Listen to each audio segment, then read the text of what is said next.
Shalom à tous, au nom de l'école de Yeshua. Bienvenue donc ici à ce mardi prophétique, c'est le 6e si ma mémoire est bonne. Donc nous préparons dans ces mardis prophétiques l'année spirituelle prochaine.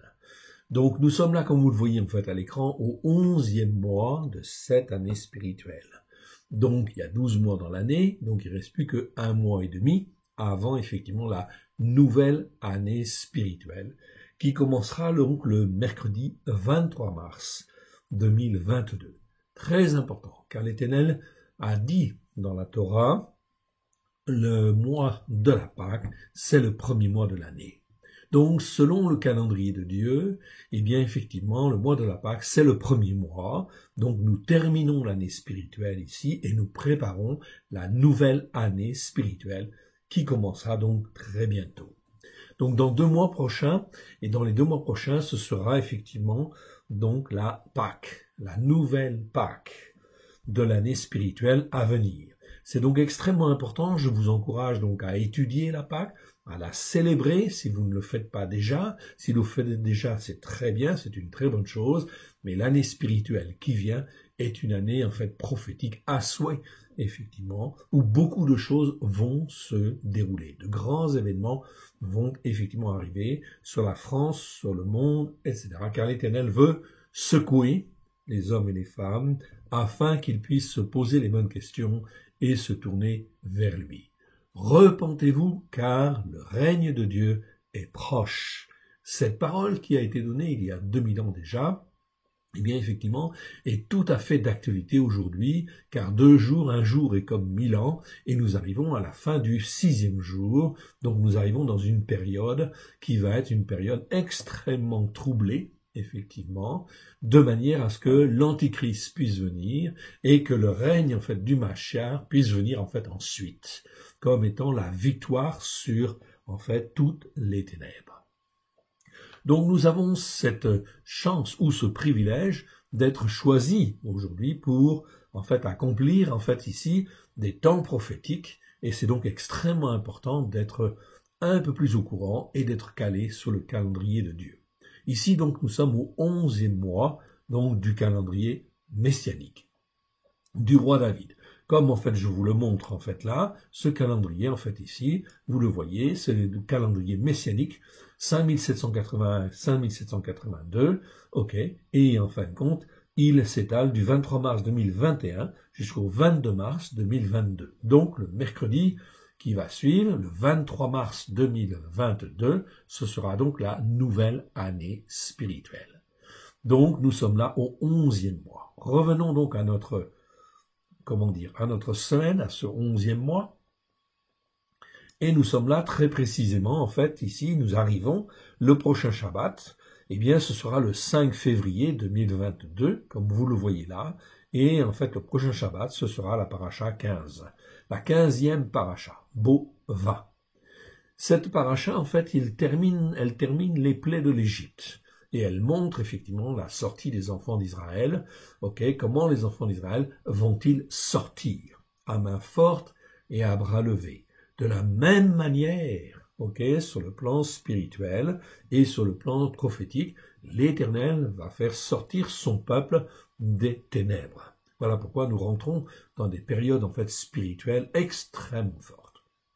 Nous sommes là dans le mardi prophétique numéro 6, et donc comme nous le faisons chaque semaine en ce moment, eh bien nous allons prendre en fait le passage de Marc, en fait ici la Brit Hadasha, Marc chapitre 14, versets 32 à 44. Et nous allons voir ce que l'Éternel nous dit dans cette période de préparation avant la nouvelle année. Je vous rappelle que le découpage de l'évangile de Marc a été fait en fait au 1er siècle par en fait les juifs messianiques de l'époque qui en fait ont découpé l'évangile de Marc pas en morceaux de manière à ce que ça corresponde à chacune des parachas. Une paracha, c'est une étude hebdomadaire.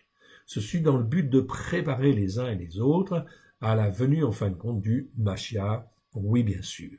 Donc ce découpage, ce n'est pas le nôtre, ce découpage, c'est le découpage qui existait au 1er siècle lorsque les croyants juifs et non juifs étaient ensemble, faisaient les fêtes de l'Éternel et étaient en fait basés sur le calendrier messianique du roi David. Ils n'étaient pas sur le calendrier lunaire, ils étaient sur le calendrier lunaire des Juifs, que l'on voit aujourd'hui, mais en réalité sur le calendrier messianique du roi David. Donc c'est un calendrier de type jubilé.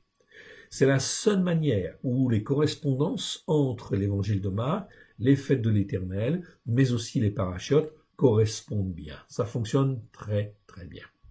Voyons donc notre passage. Donc Marc, chapitre 14, versets 32 à 44. Nous le voici. Remettons ces quelques instants au Seigneur, afin de saisir l'essentiel. Père très saint, nous te rendons grâce dans le précieux nom de Yeshua. Merci de ta bonté, merci de ta fidélité chaque jour. Tu es notre Dieu et nous sommes tes enfants. Tu nous as rachetés au travers de Christ, Yeshua, ton Fils bien-aimé, afin que nous puissions être totalement affranchis de toute l'Égypte, de tout ce qui peut nous retenir, afin que nous soyons pleinement délivrés dans nos corps, dans nos âmes, dans notre esprit, mais aussi que tu accomplisses pleinement ton salut au travers de nous. Et qu'au travers, en fin de compte, de cela, tu puisses en fait faire de nous transformer, nous façonner et faire de nous un peuple pour te servir, te glorifier. Nous voulons te dire oui et amen à ton plan de salut. Nous te rendons grâce dans le précieux nom de Yeshua. Aide-nous, mon Père, à saisir, oui, le sens plein et entier de tes Écritures, la largeur, la longueur, la hauteur et la profondeur, afin que nous puissions mieux te servir, afin que nous puissions être des serviteurs zélés pour toi, mais dans ta volonté, pleine et entière, à la gloire de ton saint nom. Merci Père, merci Yeshua, merci Esprit Saint. Nous voici donc à la 15e paracha, et ici donc la partie de Marc. 15e paracha, c'est beau, ça veut dire va. Ok. Ici, en fait, on va donc lire le passage de Marc, Marc chapitre 14, versets 32 à 42, et ensuite 43 et 44. Là, Yeshua est dans le jardin de Gath-Shemané, c'est-à-dire Gethsémané. Ok. Lisons, si vous le voulez bien. Ils allèrent ensuite, donc après avoir célébré la Pâque, ok, donc toute la soirée, donc c'était en fait tard le soir, ils allèrent ensuite dans un lieu appelé Gath-Shemané, c'est-à-dire Gethsémané. C'est là où se trouve, en fait, vous le voyez, si vous avez été à Jérusalem, c'est en fait un coin qui est tenu par les chrétiens orthodoxes, et où il y a, en fin de compte, de très vieux oliviers, des oliviers qui datent, qui ont certainement 800 ou 1000 ans pour certains. Ce n'est pas des oliviers qui datent de Yeshua, oui bien sûr, mais en réalité c'est parmi les plus vieux oliviers, et en fait les orthodoxes avaient effectivement donc consacré ce coin-là de la montagne des Oliviers. Est-ce que c'est exactement le jardin de Gethsémané? La réponse est certainement non. Okay, mais en réalité, c'est un lieu qui rappelle en fait ces choses-là, et c'est donc en fait important de fixer un peu les idées. Mais il ne faut pas être dupe quand même. Ils allèrent ensuite dans un lieu appelé Gath-Shemané, et Yeshua dit à ses disciples, « Asseyez-vous ici pendant que je prierai. » Donc, Yeshua a fait la Pâque avec effectivement tous ses disciples. Il l'a fait, c'était un mardi soir.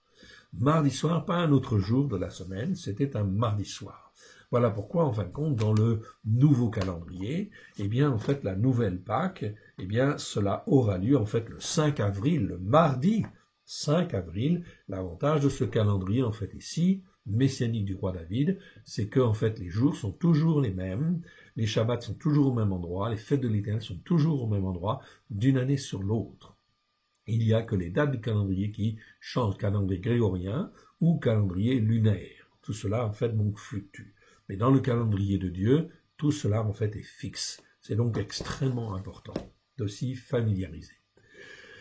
Donc, Yeshua a pris la Pâque avec ses disciples. Il a expliqué, en fait, la longueur, la largeur, la hauteur, la profondeur de cette Pâque. Voilà pourquoi il faut se préparer, il faut étudier, en fait, la fête de la Pâque, et, en fait, la fête des pains sans levain, et également la fête des prémices, car Yeshua est mort, mais il est ressuscité. Et il est ressuscité 3 jours et 3 nuits après être mort. Donc, voilà pourquoi la fête des prémices, ou la fête de la résurrection, eh bien, c'est la fête des prémices, la prémisse de ceux qui ont la vie. en fait, ici, de Dieu. C'est donc extrêmement important, cette fête des prémices. Elle est donc à célébrer le lendemain du Shabbat qui suit la fête de Pâques. Donc, il faut étudier ces fêtes-là. Donc, on a encore un peu le temps, en fait, ici. On a un mois, en fait, ici, pour les étudier. Vous avez les vidéos sur la chaîne à l'école Yeshua, sur la chaîne YouTube à l'école Yeshua, où vous avez les petites brochures, en fait, qui existent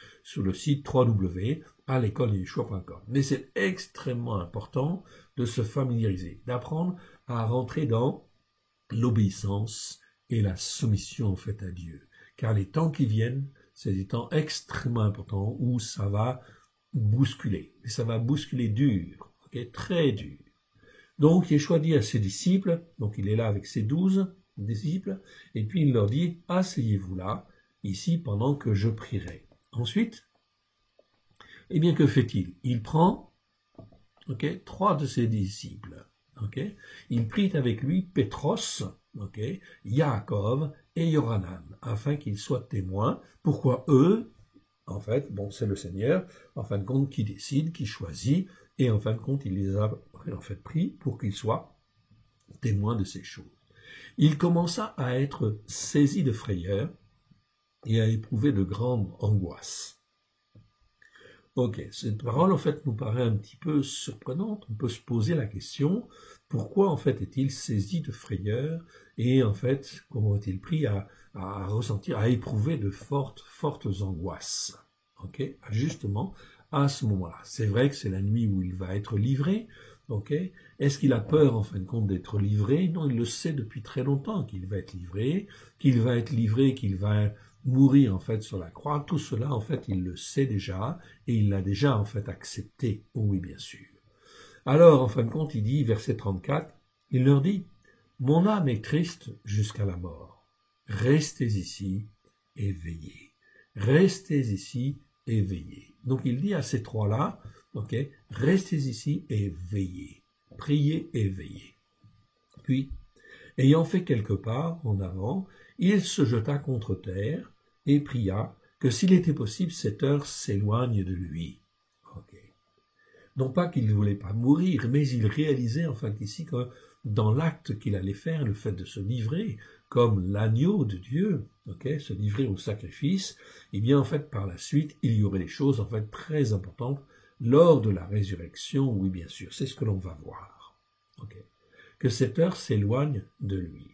Il disait, « Abba, Père, toutes choses te sont possibles. Éloigne-moi, éloigne de moi cette coupe, celle-là même que tu me fais boire. » Donc ici, celle-là même que tu me fais boire, c'est en fait ici ce qu'on appelle en grec une tautologie. Tautologie, ce sont des petits mots en fait ici en grec qui existent et qui sont en abondance dans le Nouveau Testament et qui ne sont pas toujours traduits parce que ça alourdirait en fait aussi beaucoup la traduction, mais en réalité c'est des petits mots qui sont très importants en fait ici, en ce sens que c'est comme si on disait cette coupe-là que tu me fais boire. C'est-à-dire c'est pour souligner le mot, un mot ou un verset, tout à fait particulier en disant ceci est extrêmement important et est fondamental. Donc, quelle est cette coupe qui est à boire ici? Est-ce que c'est le sacrifice lui-même ou est-ce que c'est en fait autre chose? En réalité, ici, bien sûr, c'est autre chose et on va le voir. Et il revint vers les disciples qu'il trouva endormis et dit à Pétros, Chiméon, parce qu'il s'appelait Chiméon Pétros, ok, c'est-à-dire Simon-Pierre, tout simplement, il dit à Pétros, Chiméon, okay, tu dors, tu n'as pu veiller une seule heure, okay, tu n'as pas été attentif, tu n'as même pas veillé en fait une heure. Et le Seigneur dit, en fait, veillez et priez, afin que vous ne tombiez pas lors de l'épreuve, afin que vous ne tombiez pas en tentation, on pourrait dire aussi, mais en réalité, c'est en fin de compte dans l'épreuve qui va venir. Mes frères, mes sœurs, de ce que nous allons vivre au cours de l'année 2022 est quelque chose en fait d'extraordinaire et il y aura beaucoup d'épreuves, de grandes épreuves comme on n'en a jamais vécu, jamais, comme le monde n'en a jamais vécu. Voilà pourquoi en fin de compte c'est extrêmement important d'avoir une discipline en fait spirituel et de veiller et de prier, de prendre des temps de veille et en fait aussi de prier afin de ne pas tomber en fait en tentation ou en fait de ne pas tomber plutôt dans les épreuves qui viennent, car il s'agit bien là d'épreuves. Si le Seigneur permet en fait toutes ces choses, c'est dans le but en fait de secouer et de ramener en fait à lui. Ce n'est pas dans le but en fin de compte de perdre pour perdre. Dieu dit en fin de compte dans Ézéchiel chapitre 33 verset 11, je ne veux même pas la mort du méchant. Ce que je veux, c'est qu'il en fait se convertisse, qu'il change de voie, et qu'il se repente en fait ici, et qu'il change de voie. Si on change de manière de faire, manière de voir, manière de comprendre en fait les choses, c'est qu'il, autrement dit, qu'il s'attache à moi et qu'il revienne à moi, qu'il se repente de sa mauvaise voie ou de la voie de malheur, du malheur dans lequel il se trouve. Dieu, en fait, ici, est le Dieu de la vie. Il veut donner la vie et il veut toujours donner la vie. Veillez et priez afin que vous ne tombiez pas lors de l'épreuve. L'esprit est bien disposé, oui, ça on sait bien, on pense bien, on le sait bien, on comprend bien. L'esprit est bien disposé, mais la chair est faible. Oui, notre nature, en fait, ici, physique, charnelle, eh bien, effectivement, elle est faible. Oui, elle a tendance à se laisser aller. Voilà pourquoi il faut apprendre à la discipliner. Oui, bien sûr. Et de ne pas faire les œuvres de la chair, mais les œuvres, en fin de compte, de l'esprit. Verset 39. Il s'éloigna de nouveau et fit la même prière. Il revint et les trouva encore endormis, car leurs yeux s'étaient appesantis et ils ne savaient que lui répondre. Donc ils ont été pris sur le fait, en fait, encore une fois, ils se sont endormis, ils se sont assoupis. Mes frères, mes sœurs, dans les temps qui viennent, les mois qui viennent, nous devons effectivement vraiment nous attacher à Dieu et faire attention. Nous imposer en fait une discipline, mais une discipline qui soit conforme à l'Écriture. C'est-à-dire faire les fêtes de l'Éternel, oui, faire les Shabbats, faire toutes les fêtes de l'Éternel, et en fait s'astreindre à une obéissance et à une soumission, car la chair, en fait, ici, est faible, très faible. Et on a tendance à se laisser, en fait, aller, oui, bien sûr. Et c'est extrêmement important de s'entretenir dans la foi, de s'entretenir par des psaumes, par, en fin de compte, des lectures, par des études, oui, bien sûr, par la prière, par de la louange, oui, bien sûr, tout ce qui nous convient. Aux uns, ce sera plus ceci, aux autres, ce sera plus cela, mais il convient, en fin de compte, de s'attacher à Dieu et de rester attaché à Dieu et d'apprendre à discerner les temps dans lesquels nous sommes, afin de mieux comprendre les œuvres que le Père a pour nous, à préparer d'avance, afin de glorifier son nom. Encore une fois, le Père, en fait, ne veut pas la mort, en fait, ni des uns, ni des autres. Ce qu'il veut, c'est que l'homme se repente, qu'il se tourne vers lui. Même s'il est vraiment mauvais, en fait, ici, quelque part, Dieu espère, va faire les circonstances pour en fait que l'homme soit dans des difficultés, soit mis au pied du mur, jusqu'à ce que, en fait, il, s'il est possible, se repente et tende la main à Dieu, en fait, ici, au travers, bien évidemment, de Christ Yeshua. Il revint, en fait, ici, verset 41, il revint pour la 3e fois et leur dit, « Dormez maintenant, reposez-vous. Cela suffit. » Cela suffit. En fait, ici, donc l'heure est venue. Voici, le Ben Adam est livré aux mains des pécheurs. Le Ben Adam, Ben, ça veut dire en fait fils, Adam, ça veut dire Adam, tout simplement. Donc, quand on dit fils de l'homme, eh bien, en fin de compte, ici, la meilleure expression, en fait, pour en fait exprimer cette expression-là, pour en fait expliquer cette expression-là, c'est bien en fin de compte de dire Ben Adam, c'est-à-dire le fils en fait d'Adam qui a été choisi par Dieu. Pourquoi on utilise cette expression? Eh bien tout simplement, en fait cette expression, vous l'avez là. Ben Adam, c'est le fils de l'homme. C'est une expression qui existe 83 fois dans 78 versets. de la Brit Hadasha, du Nouveau Testament, de ce que les nations appellent le Nouveau Testament.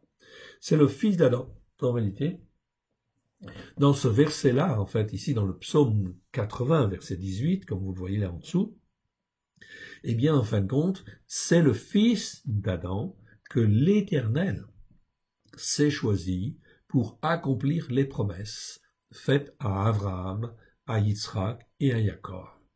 Donc, c'est pas inventé, c'est simplement pour dire, c'est en fait le fils d'Adam, en fin de compte, que Dieu s'est choisi, en fait ici, pour accomplir les Écritures.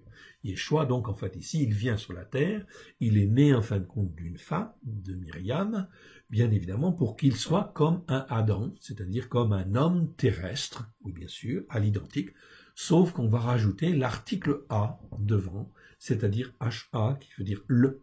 Ok.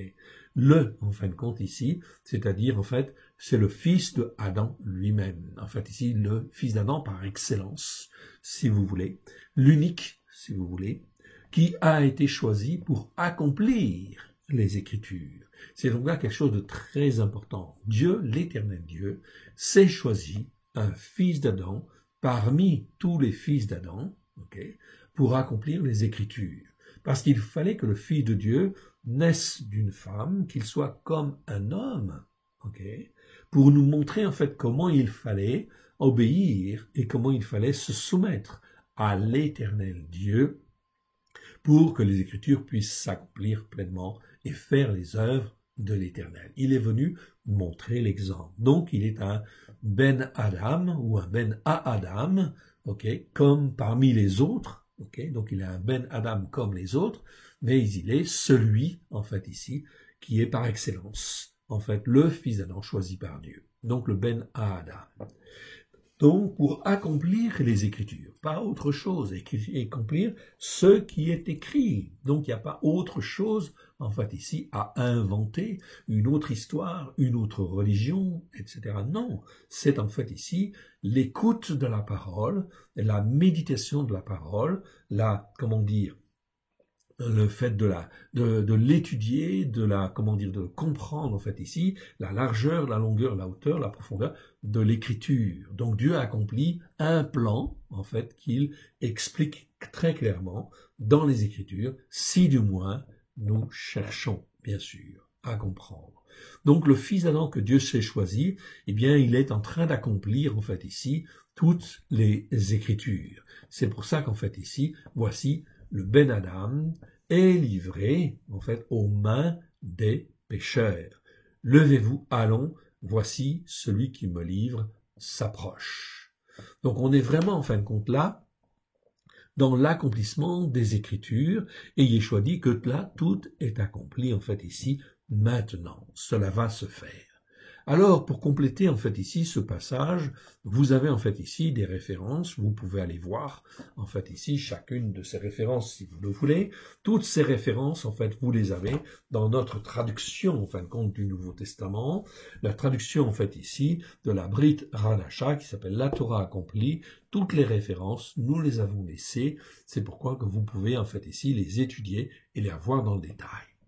Ce passage, ici, dans ce passage, Yeshua prie, et en fin de compte, il est dans l'angoisse.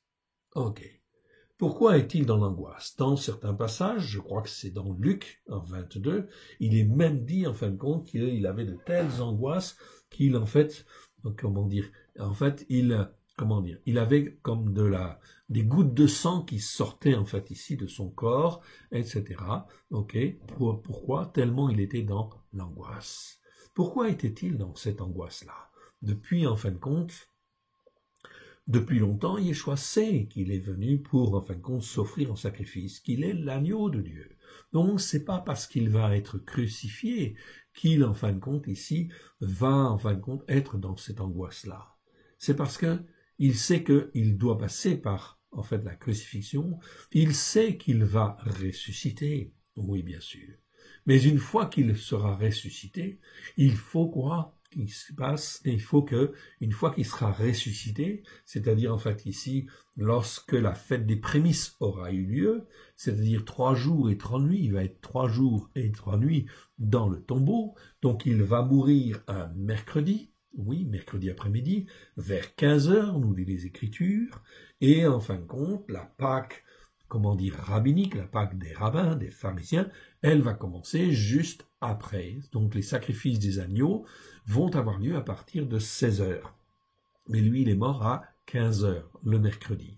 Donc il va rester la nuit de mercredi, en fin de compte, dans le tombeau, la nuit de jeudi, en fait ici, la nuit de vendredi. Ça fait donc, en fait, 3 nuits. Okay.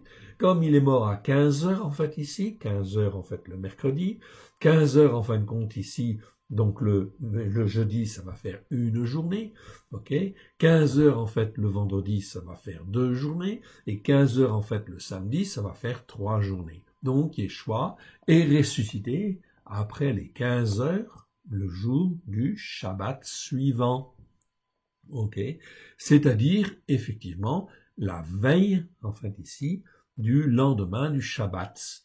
Ok, c'est pour ça que les femmes constatent la résurrection. Yeshua est ressuscité en réalité entre 15 heures et le coucher du soleil, le jour du Shabbat qui suit effectivement la fête de la Pâque. Ainsi, les femmes, lorsqu'elles viennent en fait au tombeau le lendemain matin, c'est-à-dire le dimanche, okay, le lendemain du Shabbat, elles constatent la résurrection. Voilà pourquoi la fête des prémices, qui a toujours lieu en fait le lendemain du Shabbat qui suit la fête de Pâques, eh bien c'est la fête des prémices, mais c'est la fête en réalité de la résurrection.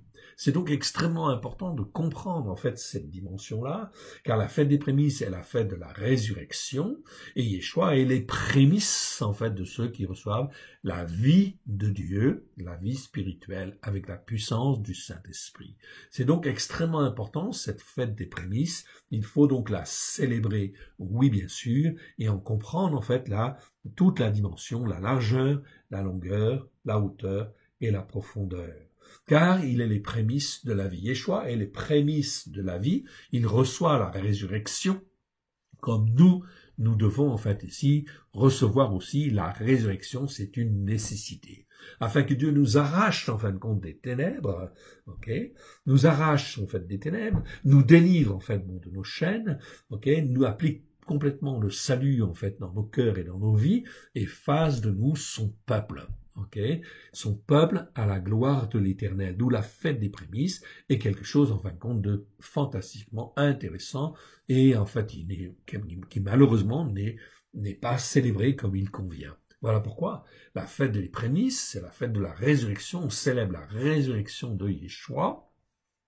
Et c'est la résurrection en nouveauté de vie aussi. C'est donc là quelque chose d'extraordinaire qui, en fait, ici, nous permet de marcher dans une dimension spirituelle tout à fait autre, bien évidemment, avec la puissance, en fait, de Dieu. Donc, peu importe, en fait, les ténèbres qui viennent, peu importe, en fait, les malheurs qui s'abattent, en fait, sur la terre, tous les dérangements qu'il peut y avoir, peu importe, dès lors que nous sommes avec Dieu, car, en fait, ici, nous vivons avec Dieu dans une vie nouvelle. C'est donc extrêmement important, en fait, de bien comprendre ces dimensions spirituelles. Je vous encourage donc à écouter les vidéos sur la fête de la Pâque, avec la fête des pains sans levain, sur la fête des prémices, oui bien sûr, à en fait étudier les brochures si vous préférez en fait l'écrit, etc. Donc, mais il faut en fait ne pas manquer la prochaine fête de Pâques, la fête des pains sans levain et la fête des prémices qui auront lieu pratiquement dans 2 mois. Il faut donc se préparer, c'est donc essentiel de se préparer parce que en fait ici, les malheurs vont s'abattre, en fait ici, sur la France, mais sur l'Europe, en fait aussi, sur le monde entier. Vous le voyez, depuis plus de 2 ans déjà, avec le Covid-19, ce n'est pas rien, c'est en fin de compte Dieu qui touche, en fait ici, le monde, en fait ici, où il répand, en fait ici, les calamités, où Jérémie dit les calamités, enfin les traducteurs disent calamités, ce sont des malheurs qui vont de nation en nation. Là, c'est un fait prophétique. C'est Jérémie qui parle. Quand, en fait, ici, le malheur va de nation, en fait, en nation, cela veut dire quoi? Eh bien, cela veut dire que Dieu interpelle. Et, en fait, ici, en fait, il dit, tout simplement, repentez-vous, car le règne de Dieu est proche, en fait, ici. Donc c'est extrêmement important de bien comprendre cette dimension prophétique dans laquelle nous sommes plongés, que l'on soit d'accord ou pas d'accord, de toute façon, en fait, ici, nous arrivons dans les temps, dans ce qu'on appelle les temps de la fin, les temps, en fait, ici, où ça va se bousculer, en fait, ici, d'une manière extrêmement forte, extrêmement puissante. Voyons, si vous le voulez bien, en fait, ici, dans ce passage, ici, le renvoi. Vous pouvez regarder tous les renvois, en fait, ici, qui sont faits, les passages équivalents, les passages complémentaires. Je voudrais simplement m'arrêter sur le psaume 40, versets 8 à 18, pour l'étudier un peu plus et avoir quelques informations supplémentaires. Ok, allons-y, on y va, donc dans le psaume 40, versets 8 à 18. 8 à 18. Donc ici, 8 à 18 ou 7 à 17, selon effectivement les versions. Dans ce psaume 40, qu'est-ce qui est dit? Alors je dis, voici je viens, avec le rouleau du livre écrit pour moi. Yeshua a même dit cette parole. Je viens avec le rouleau du livre écrit pour moi. Okay? Donc tout ce que Yeshua a fait sur la terre, ou comment dire, ce qu'il devait subir sur la terre, était écrit. Voilà pourquoi il n'y a pas de secret en fait ici dans ce qu'il en fait a à faire. Okay? Et effectivement, donc, Yeshua vient avec le rouleau du livre écrit pour lui, c'est-à-dire la parole de Dieu, et qui dit, en fin de compte, il va faire ceci, faire cela, etc. Et effectivement, donc, il se conforme pleinement à l'écriture. Yeshua est dans l'obéissance et la soumission parfaite au plan de Dieu. C'est un modèle, il est notre modèle pour nous apprendre, en fait, aussi à faire ce que Dieu veut, là où il le veut.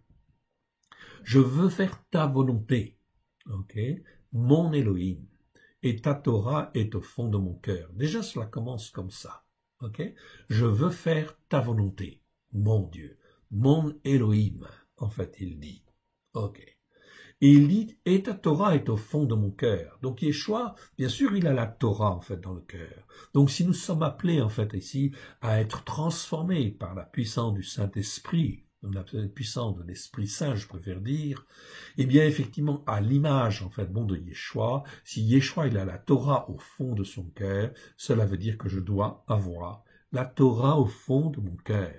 Je dois absolument, en fait, faire le Shabbat, je dois absolument faire les fêtes de l'Éternel, car c'est là, en fin de compte, les prémices de l'obéissance et les prémices de la soumission, en fait, à Dieu. Oui, bien sûr.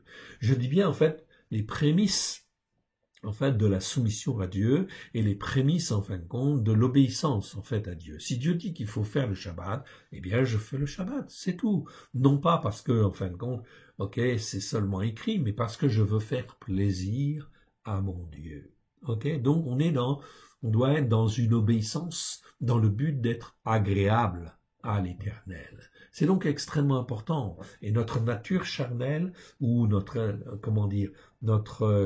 ce par quoi nous sommes passés, par la tradition dans laquelle nous avons vécu, comment nous avons été formés, eh bien, en fin de compte, on peut très bien, en fait, être formé, façonné dans une idéologie ou des règles qui ne sont pas, en fait, les règles de Dieu. Alors, cela, il faut apprendre à les mettre de côté, à les lâcher, oui, bien sûr. Donc, Yeshua dit, et ta Torah est au fond de mon cœur. Si je ne peux pas dire, en fait, ça veut dire qu'il y a un problème. Il y a des choses qui bloquent et il faut, en fait, passer outre, bien sûr, ces blocages. Car si Yeshua dit, ta Torah est au fond de mon cœur, je dois pouvoir dire aussi, en fait, je veux que ta Torah soit, en fin de compte, dans mon cœur, avec grâce et vérité au travers de Yeshua, si on veut. Il n'y a pas de souci, mais il faut que la Torah soit au fond du cœur. Sinon, comment je peux, en fait, être transformé à l'image de Christ? C'est impossible. Verset 10. J'annonce la justice dans la grande assemblée. Justice, en hébreu, c'est le mot tzedek. J'annonce la justice dans la grande assemblée. Donc la justice qui vient de Dieu, oui, bien sûr. Voici, je ne ferme pas mes lèvres. Éternel, tu le sais. Donc Yeshua, en fait ici, il le dit très clairement. Ce sont des paroles que Yeshua, en fin de compte, a dites quelque part, à exprimer, en fait, ici. Pourquoi? Parce que la parole de Dieu, elle est dans son cœur. Donc, il exprime, en fait, la parole de Dieu, la Torah, les prophètes et les psaumes. Quand on dit la Torah, c'est en fait l'ensemble des Écritures. Donc, quand je dis aujourd'hui la Torah, c'est bien sûr, en fin de compte, toutes les Écritures. Ça commence à la Genèse et ça va jusqu'à l'Apocalypse. Au départ, la Torah, c'est les 5 premiers livres. Genèse, ensuite Exode, ensuite Lévitique, ensuite Nombre et ensuite, en fait, Deutéronome.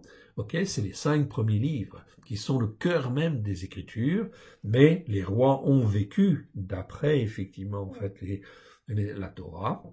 Les prophètes, ils ramènent à la Torah, et Yeshua, en fait, aussi, ramène à la Torah. Il a dit dans Matthieu, chapitre 5, verset 17, souvenez-vous, je ne suis pas venu pour abolir la Torah et les prophètes, je suis venu pour l'accomplir. Donc, tout tourne autour de la Torah. Donc, si j'accepte la Torah comme étant la vérité, comme c'est écrit dans le psaume 119, verset 142, Torah emet, eh bien, si la Torah est la vérité, je veux mettre la vérité de Dieu dans mon cœur et dans ma vie. À ce moment-là, effectivement, je suis sur la bonne voie. Si je ne fais pas ça, je ne suis pas sur la bonne voie. Je suis sur une voie, ce qu'on appelle une voie de malheur. Une voie qui va attirer le malheur et qui va amener, en fait, au malheur inévitablement. Parce que, en fait, il n'y a pas 36 solutions. Il faut écouter Dieu et, en fait, ici, mettre en pratique. Et ne pas se poser, en fin de compte, de questions. Tout ce qui nous empêche d'écouter Dieu, d'écouter sa Torah et de la mettre en pratique, eh bien, c'est la chair qui, en fait, nous en empêche, qui peut nous en empêcher, ou ce sont des esprits, oui, bien sûr, qui, en fin de compte, sont rentrés à un moment donné ou à un autre, et qui nous font croire, en fait, à d'autres choses qui n'est pas la vérité. Voilà pourquoi il convient de se ressaisir et de recaler, en fait, les choses.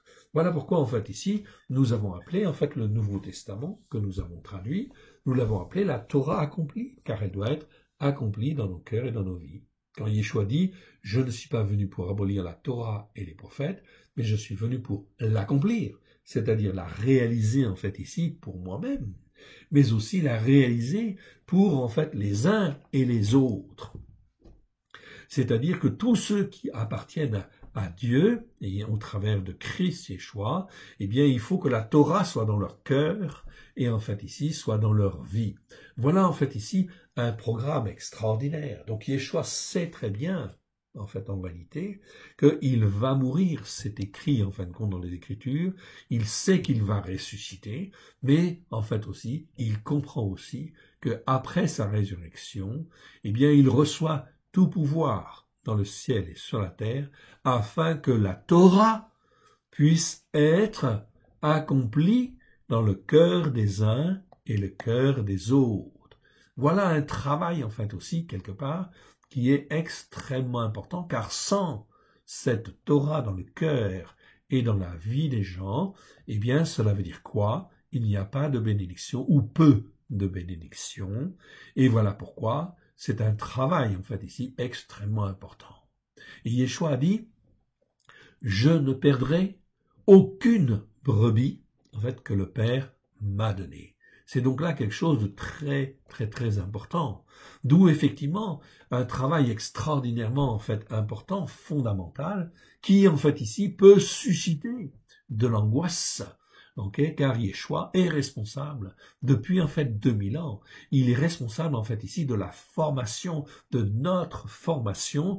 Voilà pourquoi il cherche des hommes et des femmes qui soient bien ancrés sur la Torah, les prophètes et les psaumes, et qui savent en fait enseigner en fait aussi les mêmes choses afin en fin de compte d'en sauver en fait ici le maximum. Donc Yeshua, qu'est-ce qu'il fait? Il forme, il façonne, etc.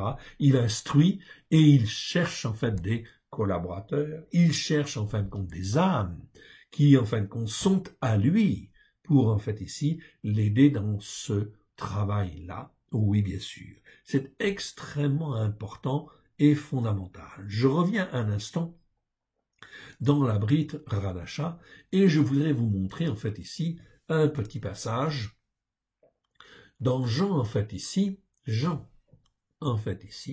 Ok. Jean chapitre 3, verset 14. Lisons en fait ici. Comme Moshe éleva le serpent dans le désert, il faut de même que le Ben Adam soit élevé, c'est-à-dire soit crucifié. Souvenez-vous de ce passage.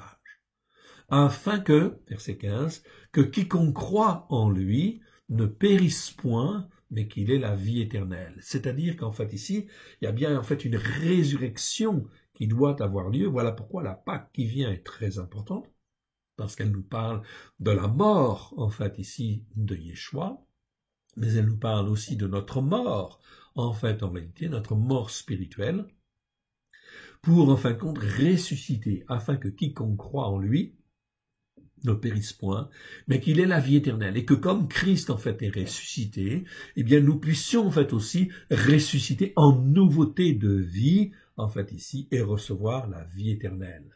Verset 15, afin que quiconque croit en lui ne périsse point, mais qu'il ait la vie éternelle. Verset 16, car à Elohim, ça veut dire le seul Dieu unique et vrai, a tant aimé le monde qu'il a donné son Fils unique, afin que quiconque croit en lui ne périsse point, mais qu'il ait la vie éternelle. Mon frère, ma sœur, c'est là ici quelque chose d'extraordinaire. Voilà pourquoi, en fait, il faut se préparer, à cette nouvelle année qui vient. Et il faut vivre, en fait, ces moments-là comme étant une réalité spirituelle et effectivement, en fin de compte, vraiment comprendre la dimension spirituelle de ces fêtes, en fait, ici, fêtes de l'Éternel, qui, en fait, doivent nous faire vivre autre chose, bien évidemment, dans les temps qui viennent. Car Elohim a tant aimé le monde qu'il a donné son Fils unique, afin que quiconque croit en lui ne périsse point, mais qu'il ait la vie éternelle. L'Éternel, le seul Dieu unique et vrai, à Elohim, le Dieu d'Abraham, de Yitzhak et Jacob, a donné son Fils unique en sacrifice. Et tout cela afin que quiconque croit ne périsse point, mais qu'il ait la vie éternelle. Voilà pourquoi, en fait, nous n'avons pas à avoir peur, en fait, des malheurs qui viennent. Oui, bien sûr, mais en réalité, nous devons nous attacher à Dieu, rester attachés à Dieu, écouter et rentrer dans l'obéissance et dans la soumission à la Torah, pleine de grâce et de vérité, et recevoir la vie éternelle. Verset 17. À Elohim, en effet, n'a pas envoyé son Fils dans le monde pour qu'il juge le monde, mais que le monde soit sauvé par lui. Oui, bien sûr.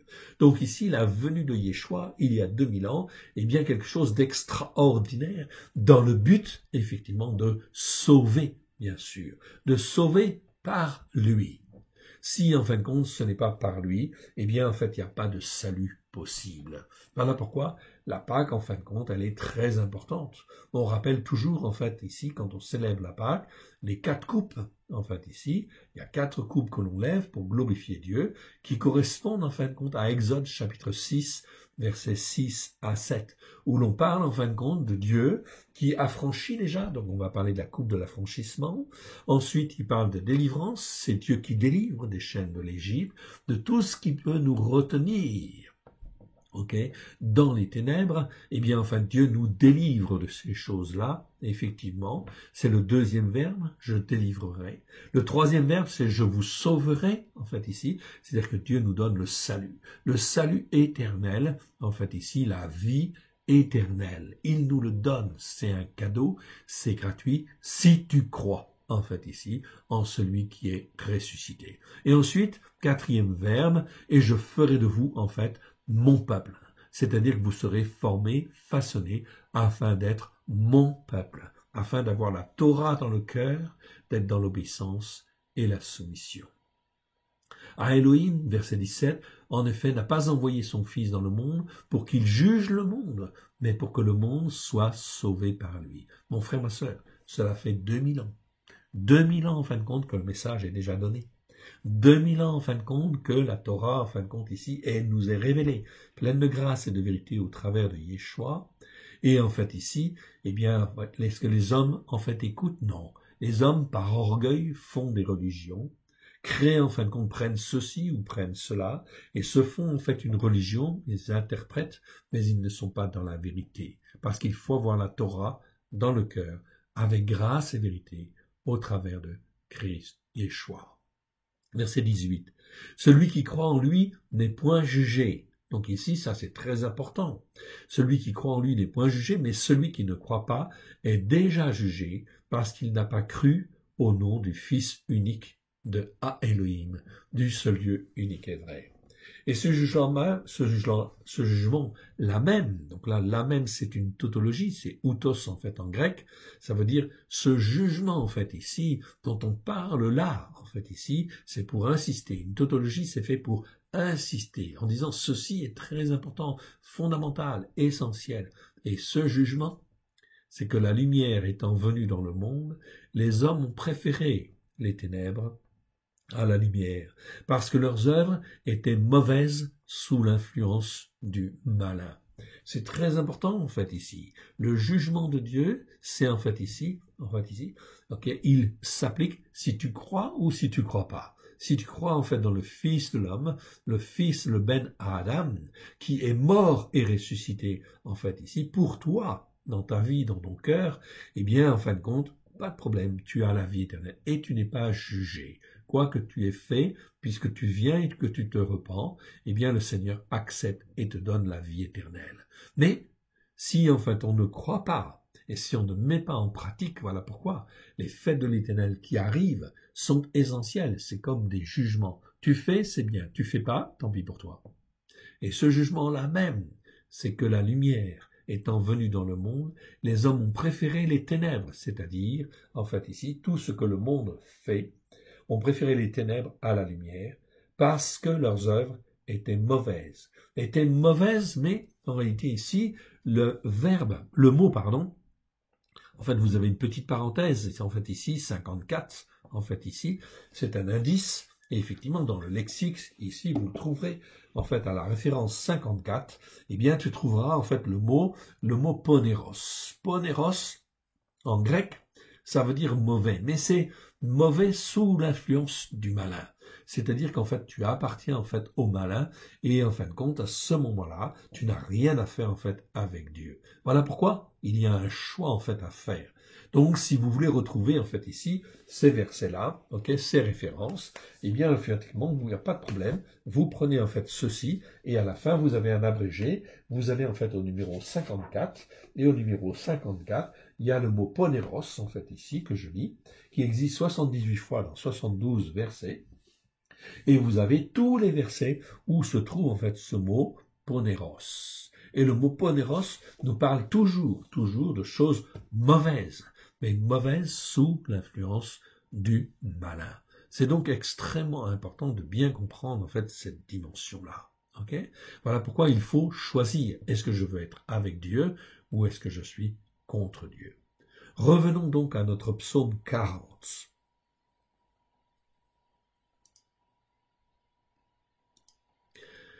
Psaume 40, en fait, ici. 40, verset 10. J'annonce la justice dans la grande assemblée. Voici, je ne ferme pas mes lèvres, Éternel, tu le sais. Je ne retiens pas dans mon cœur ta justice par la foi. Très important. Ta justice par la foi. Tout à l'heure, on a vu au verset 10 le mot justice. C'est le mot tzedek, en fait, en hébreu. Tzedek. Au verset 11, ce n'est pas le mot tzedek, c'est le mot tzedaka. Tzedaka, je te le montre, petit h. Le voici. C'est le mot tzedaka. Tzedaka, c'est pas tzedek. C'est un mot qui existe 157 fois dans 150 versets. C'est un mot très important en hébreu qui n'est pas bien traduit. On est bien d'accord. C'est souvent traduit comme tzedek par simplement le mot justice. Ça nous parle de justice par la foi et de justification. Est-ce que nous, en fait, humains, hommes, descendants d'Adam, est-ce que nous sommes justes devant Dieu? Non. Jamais nous ne pouvons être justes devant Dieu. Nous faisons plein d'erreurs, des péchés, des transgressions et des iniquités. Voilà pourquoi il faut lire la Torah pour comprendre ce que c'est qu'un péché, une transgression et une iniquité, pour nous laver. Et en fin de compte, est-ce que je peux me laver? Oui, au travers de Christ Yeshua, du sang de l'agneau qui a coulé. Je reconnais que Christ Yeshua est mort pour moi. Ce sang me justifie.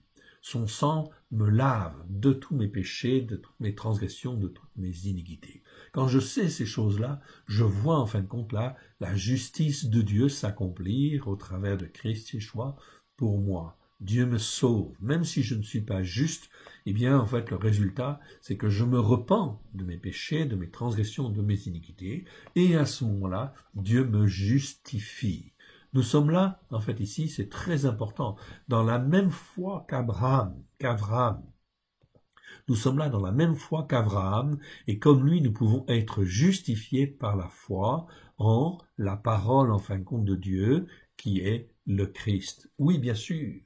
Une des forces d'Abraham, c'est qu'il savait en fait qu'il était un fils d'Adam, oui bien sûr, qu'il était injuste devant Dieu, mais il marchait par la foi. Il savait que Dieu allait le justifier, en fait ici, par le sacrifice de Yeshua à venir. Donc il avait cette foi-là, une foi inébranlable. Voilà pourquoi en fait il a été choisi par Dieu, en fait ici, pour être, en fait ici, celui qui a été appelé, sur lequel en fait Dieu va fonder toute la descendance juive et non juive par la foi, bien évidemment. Voilà pourquoi nous sommes fils d'Abraham, par la foi, au travers de Christ Yeshua. Oui, mon frère, ma sœur, tu as bien entendu, nous sommes fils et filles d'Abraham par la foi, au travers de Christ. Quand Christ, en fait, nous rachète, quand Dieu nous rachète au travers de Christ, eh bien, en fait, il fait de nous un fils d'Abraham ou une fille d'Abraham par la foi. Voilà pourquoi, en fin de compte, il ne devrait y avoir qu'un seul peuple en réalité. Il ne devrait pas y avoir des orthodoxes, des protestants, des évangéliques, des catholiques, etc. Tout ça, c'est l'orgueil de l'homme qui fait, en fin de compte, des religions. Mais en réalité, en fait, ici, Dieu nous rachète au travers du sang de l'agneau, afin que nous puissions être un fils et une fille d'Abraham, de Yitzhak et de Jacob. Voilà pourquoi, en fin de compte, il faut recaler, en fait, les choses, de manière, en fin de compte, à mieux comprendre ce que Dieu veut, oui, évidemment. C'est donc très important, Donc ici, je ne retiens pas dans mon cœur la justice par la foi. Je publie la foi en toi. Très bien. Ici, en fin de compte, vous avez en fait ici aussi encore une déformation en fait dans les Écritures, c'est le mot Emouna. Je publie en fait ici, souvent c'est écrit ta vérité, mais en fait ici, Emouna ici c'est le mot Emouna. Non, on ne te parle pas en fin de compte. Emouna de fidélité. Emouna ça veut dire fidélité, ça veut dire foi. Mais ici, en fin de compte, le psalmiste dit, et Yeshua le dit, je publie en fait ici la foi en toi. Parce que c'est toi, Père très saint, qui justifie au travers, en fin de compte, du sacrifice de Yeshua, qui, en fin de compte, ici, justifie, rend juste, lave, purifie. Mais en réalité, je publie la foi en toi, qui est le Sauveur, qui ne veut pas qu'aucun périsse, en fait, ici. Donc, on parle de la foi en toi, et non pas de la vérité, en fait, ici. Le mot, en fait, Emouna, ici, que vous voyez, ici, ça ne veut pas dire la vérité. Vous avez le mot, en fait, vérité, dans le verset suivant, ici, vous le voyez ici, ici c'est marqué, voilà, au verset, en fait, 12, toi, Éternel, tu ne me refuseras pas tes compassions, ta bonté et ta vérité me garderont toujours. Là, on a bien le mot émetz, ça veut dire vérité, on est bien d'accord, ta bonté et ta vérité me garderont toujours. Mais ici, en fin de compte, dans le verset que nous lisons là, je publie la foi en toi. Donc c'est bien une marche par la foi. Donc Yeshua, en fait, nous enseigne la marche par la foi, bien évidemment, et ça, c'est quelque chose, en fin de compte, de très important. Donc quand Yeshua va mourir, il va ressusciter, il le sait. Mais il reçoit aussi, en fait, ici, la mission de dire, quand tu seras ressuscité, je te donne tout pouvoir dans le ciel et sur la terre, dit l'Éternel, pour que tu me formes un peuple, que tu arraches, en fait, ici, les brebis des ténèbres, pour que tu les délivres, pour que tu les sauves, et pour que tu m'en fasses un peuple pour moi, un peuple qui marche par la foi. Et c'est ça le plus difficile, ici, c'est de former et de façonner les hommes et les femmes pour qu'ils puissent apprendre à marcher par la foi. D'où effectivement une responsabilité extraordinaire, d'où en fin de compte ici, en fait, quelque chose qui est fantastiquement grand, magnifique, glorieux, mais qui est long, qui est difficile. En fait ici, pourquoi ? Parce que apprendre aux gens à marcher par la foi, c'est pas simple, en fait ici. ça demande de la patience, ça demande de l'énergie, ça demande de la connaissance, mais en fin de compte, est-ce qu'ils voudront bien écouter ou ne pas écouter? Et Yeshua en fait a dit, je ne perdrai aucune brebis que le Père m'a donnée. Voilà pourquoi il va en fin de compte être extrêmement en fait patient, puissant, mais en fait ici rempli d'amour, pour nous guider, nous aider, nous former. Et il fera preuve en fait aussi de beaucoup de longanimité, c'est-à-dire d'une patience extrême à pardonner les fautes qui ne devraient pas être pardonnées. Mais en fait ici, Yeshua va exercer sa longanimité pour nous montrer en fait l'exemple. Non, il ne faut pas faire comme ça. Non, il faut faire comme ça, comme ça, comme ça. Donc ça, c'est la longanimité. C'est une patience à supporter les erreurs, les péchés, les transgressions et les iniquités en fait ici de ceux qui croient et qui ne sont pas encore bien formés. Ça, c'est la longanimité. Je vous encourage aussi à découvrir ce mot-là, en fait ici, dans en fait notre traduction, nous avons repéré tous les versets où ce mot longanimité en fait existe. Oui, bien sûr, c'est extrêmement important. Ça nous forme, ça nous façonne. Le but, c'est en fait d'être inébranlable dans les temps qui viennent. Je publie la foi en toi et ta victoire. Ok. Ici, on continue. Je ne cache pas ta bonté et la foi en toi encore, en fait, ici. Ok, c'est la foi en toi. On devrait traduire mieux comme ça. C'est Emouna, en fait, ici. Et la foi en toi dans la grande assemblée. Donc, ici, Yeshua, en fait, enseigne toujours, a toujours, en fait, été dans l'obéissance et la soumission à l'Éternel comme une condition, en fait, sine qua non.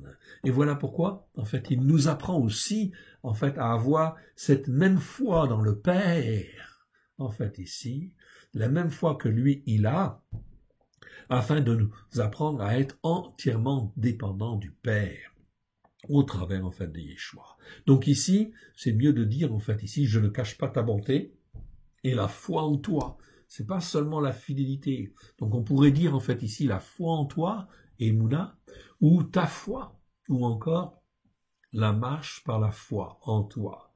C'est-à-dire, je ne cache pas la marche dans la foi en toi. C'est peut-être la meilleure expression.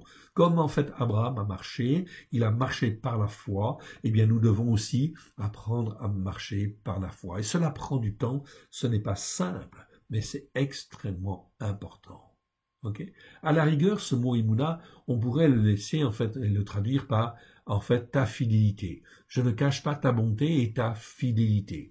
Mais si Dieu est fidèle, ça veut dire quoi? Ça veut dire en réalité que je peux m'appuyer sur lui et que, en fin de compte, quelles que soient les circonstances, eh bien, je peux avoir confiance. C'est donc ici quelque chose de extrêmement important, d'où, en fin de compte, on arrive, en fin de compte, à la définition de la foi. La foi, c'est faire confiance à Dieu, rester attaché à Dieu, et, en fin de compte, ici, ne jamais douter, effectivement, que Dieu est là, et qu'il nous a acquis et qu'il nous rejettera jamais. Si du moins nous écoutons et que nous mettons en pratique sa parole de Dieu, sa Torah. Je ne cache pas ta bonté et la foi en toi dans la grande assemblée. Dans la grande assemblée, c'est l'assemblée des croyants, oui bien sûr. Toi, Éternel, verset 12, tu ne me refuseras pas tes compassions. Ta bonté et ta vérité me garderont toujours. Là, c'est bien le mot vérité, pas de problème, c'est bien le mot émet. Émet, ça veut dire vérité. Verset 13. Car des maux sans nombre m'environnent, les châtiments de mes iniquités m'atteignent, je ne puis en supporter la vue, ils sont plus nombreux que les cheveux de ma tête, et mon cœur m'abandonne. Ok. Donc là, en fait, ici, le psalmiste, celui qui fait le psaume, en fait, ici, eh bien, en fait, c'est un psaume, en fin de compte, de David, en fait, en plus. Donc, David est dans l'humilité, ok. Et il dit, en fait, car des maux sans nombre m'environnent. Les châtiments de mes iniquités m'atteignent. Ok, donc parle des péchés, des transgressions et des iniquités, en fait, ici. C'est tout ce qui est injuste devant Dieu. Ça peut être aussi la conséquence, en fait, des péchés, des transgressions, en fait, ici, ou des malédictions, en fait, aussi, qui existent, ok, suite, en fait, à nos erreurs. Les châtiments de mes iniquités m'atteignent. Je ne puis en supporter la vue. Ils sont plus nombreux que les cheveux de ma tête et mon cœur m'abandonne. Ok? Ici, c'est bien le mot cœur, en fait, ici. Mon cœur m'abandonne. Donc là, c'est extrêmement important de bien comprendre ça, ok? C'est qu'en fait, ici, David est dans l'humilité. Il reconnaît. Dès lors qu'en fait, on reconnaît devant Dieu, c'est extrêmement positif, en fait, aussi quelque part. Verset 14. Veuille me délivrer, ô Éternel, viens en hâte à mon secours. Que tous ensemble ils soient honteux et confus, ceux qui en veulent à ma vie pour l'enlever. Qu'ils reculent et rougissent, ceux qui désirent ma perte.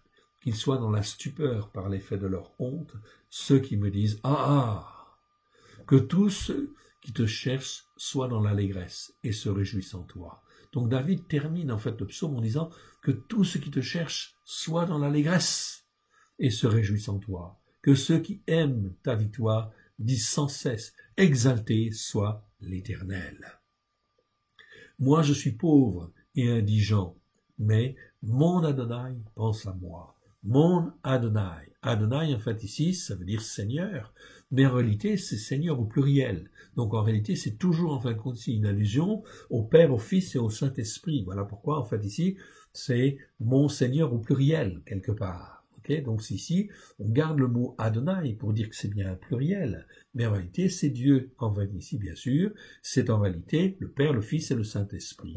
C'est Adonai. Et c'est mon Adonai, car c'est en fait aussi un singulier, ils sont un en réalité. Donc on peut dire en français, mon Adonai. Disons que moi je préfère en tout cas. Pourquoi? Parce qu'on a la notion de pluriel en fait ici, plutôt que mon Seigneur. Mon Seigneur en français, il n'y a pas de notion de pluriel en fait là, dans l'expression mon Seigneur. Mais dans l'expression mon Adonai, il y a une expression effectivement de pluriel. Il y a le Père, le Fils et le Saint-Esprit. N'oublions jamais que le Père, le Fils et le Saint-Esprit, ils sont un. Et il est bien dit, Yeshua le dit très bien, ok? Je veux que vous soyez un comme nous sommes un. Donc c'est Jean 17. Donc là, c'est très important. Yeshua fait tout pour instruire, façonner les uns et les autres, en fait, ici, afin que tous soient un, comme, enfin, ici, nous sommes un, dit Yeshua. Voilà pourquoi, en fait, ici, c'est un travail, ok, extraordinaire. Alors que Yeshua dit, je ne perdrai aucune brebis que le Père m'a donnée. D'où, effectivement, dans les temps qui viennent, les années en fait qui vont suivre la résurrection et les siècles qui vont venir, Yeshua dit, je ne perdrai aucune brebis que le Père m'a donnée. Il y a de quoi avoir des sueurs froides, de l'angoisse, oui bien sûr. On peut comprendre que devant la mission que Yeshua reçoit, eh bien effectivement, il puisse être saisi d'angoisse et saisi effectivement en fin de compte, de sueur froide, en fait, ici, ok, ou d'angoisse, tout simplement, en fait, ici. Donc, on peut comprendre, effectivement. Est-ce que Yeshua va accomplir? Oui, bien sûr. Par la puissance, en fin de compte, de Dieu, de Elohim, il va accomplir. Il va accomplir son plan, ce que le Père, en fait, lui a confié. On ne peut pas douter un seul instant, enfin, ici, que Yeshua n'accomplisse pas. En fait, ici, les Écritures, ou l'œuvre que le Père va donner. Cela peut prendre un peu plus de temps que prévu, mais en tout cas, en fait ici, Yeshua est là, et il est fidèle. Moi je suis pauvre et indigent, en fait ici, mais mon Adonai pense à moi, tu es mon aide, et celui qui me fait échapper du danger, mon Elohim ne tarde pas. Okay? Pense à moi, okay? Et tu es mon aide, et celui qui me fait échapper du danger. On peut dire mon libérateur, en fait, aussi dans certaines traductions, mais littéralement, en fait, ici, le mot, en fait, ici, veut dire celui qui me fait échapper du danger. Mon frère, ma sœur, ok? On se prépare à la nouvelle année spirituelle. Et en fait, l'Éternel est celui qui me fait échapper du danger. Mon Elohim ne tarde pas, en fait, ici. Voilà. Donc, c'est extrêmement important. Vous voyez ces passages, ok? C'est extrêmement important et fondamental. Ok, je reviens en fin de compte ici à l'écriture.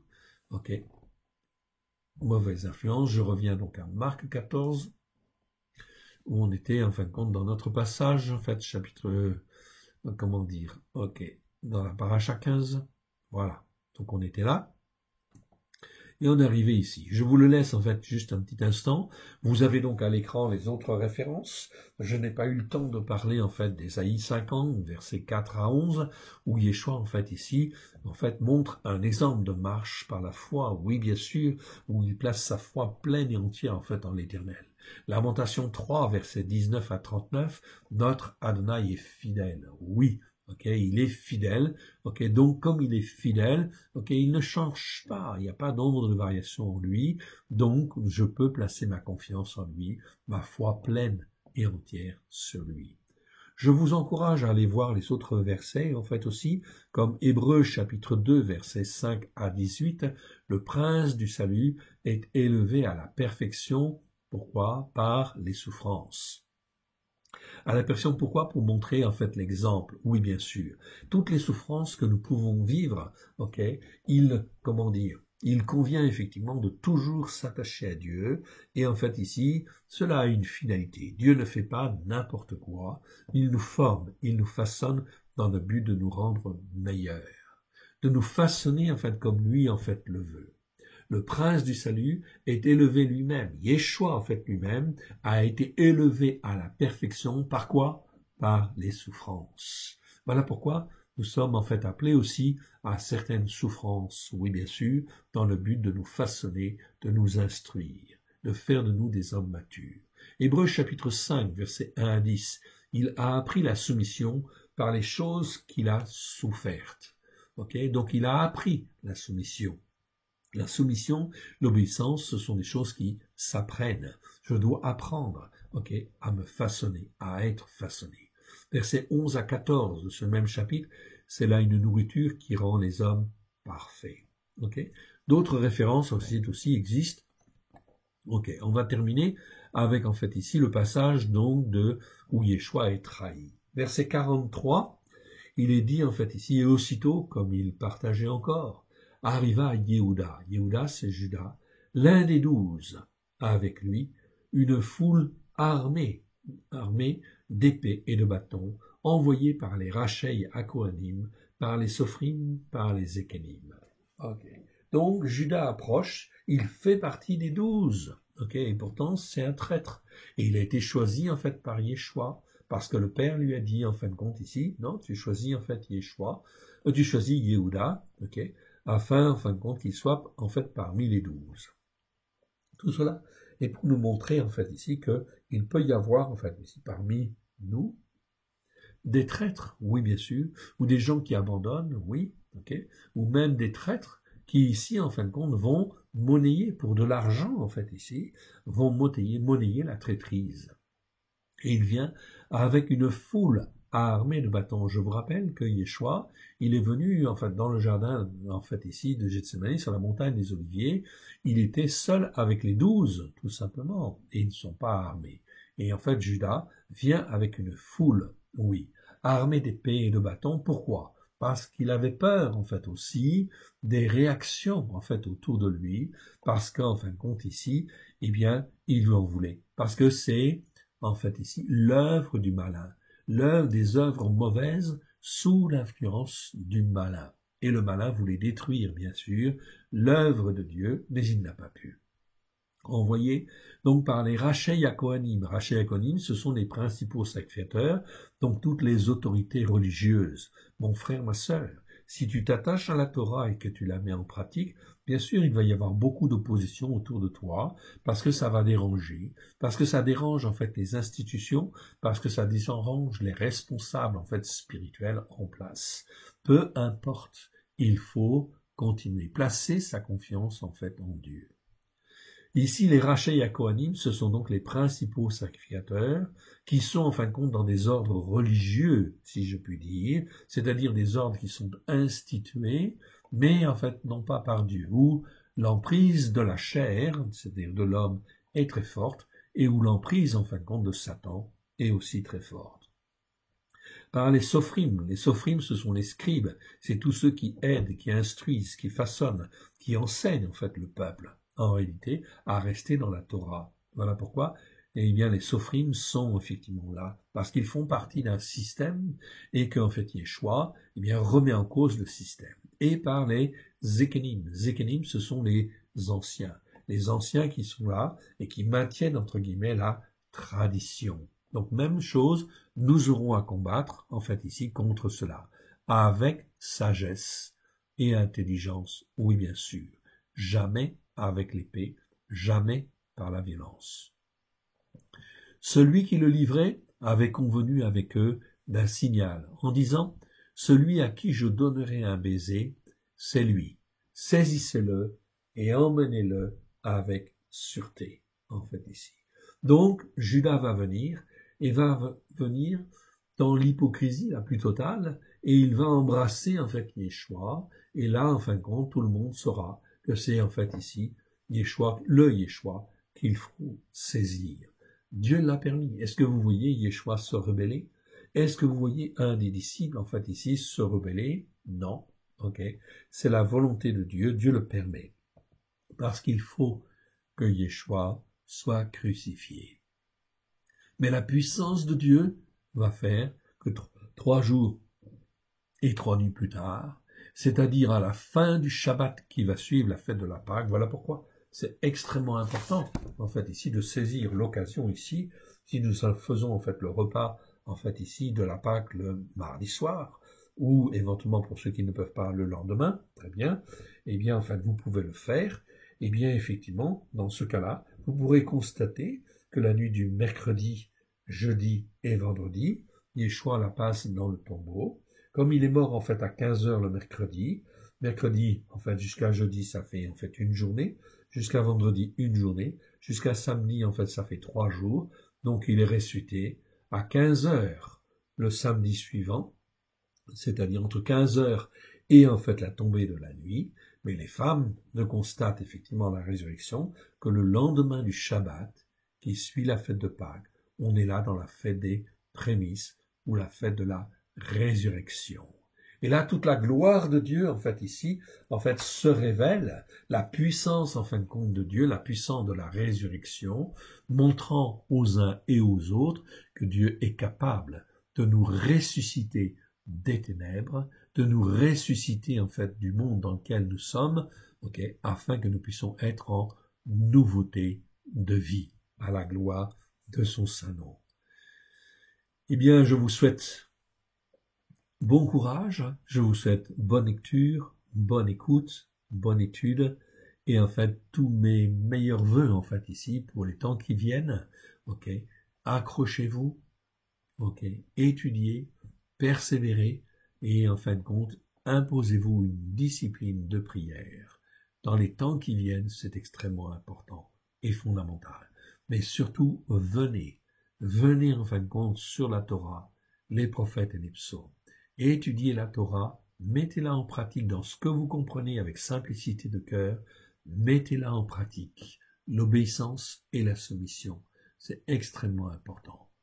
Dans Samuel, Dieu dit en fin de compte ici, mieux vaut l'obéissance que tous les sacrifices. C'est extrêmement important. La bénédiction vient par l'obéissance et la soumission.